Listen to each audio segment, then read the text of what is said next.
make this cookie waffle known as Gallete poussiere in the Congo.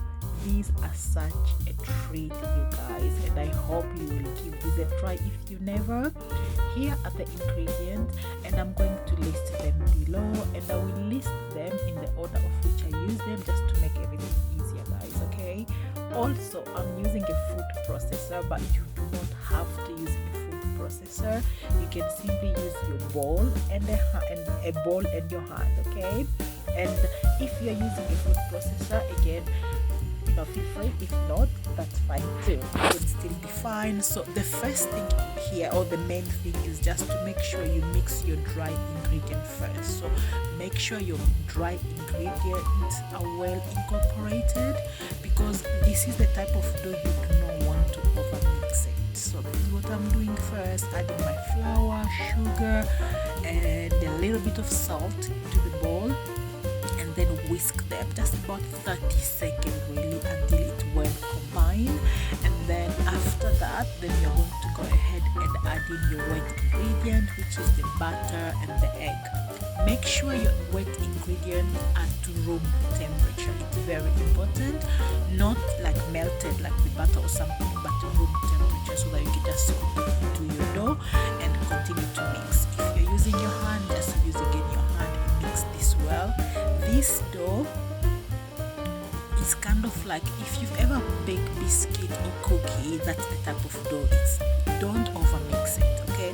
And I'm using orange flavoring here. You can use vanilla or any other flavoring of your choice. So forget about it. It doesn't have to be orange flavoring, okay guys?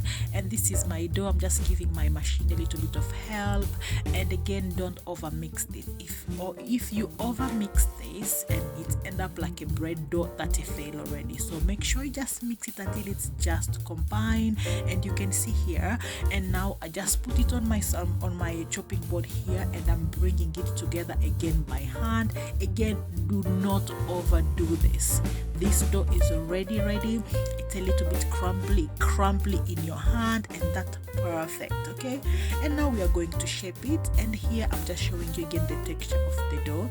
And to shape it, really guys, you don't need to do the most that I'm doing here, but I was just feeling like doing the most. I don't know why.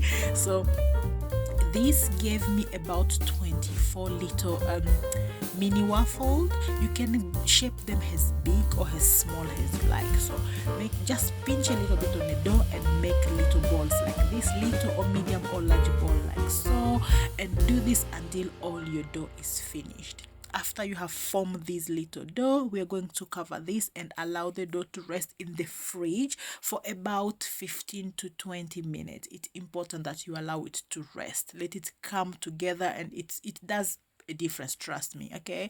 Place it in the fridge about 15 to 20 minutes. In the meantime, you can clean up and what's not. And then after, you heat up your waffle maker, and we are going to just cook these for about 3 to 4 minutes, or until they're nice and golden brown. And once they are cooked, I place them on a wire rack so that they can cool down and crisp up even more. Guys, my hand a high heat tolerance. This stuff is hot, so be careful, guys, okay? So continue cooking until all your dough is finished, and again, allow them to cool on a wire rack. Oh my goodness, this stuff, highly addictive. I hope you have enjoyed this quick recipe, guys, and I hope you will give it a try. And here's me just showing you how crumbly these stuff are. They are so good. Thank you so much for watching, guys. Until next time, bye.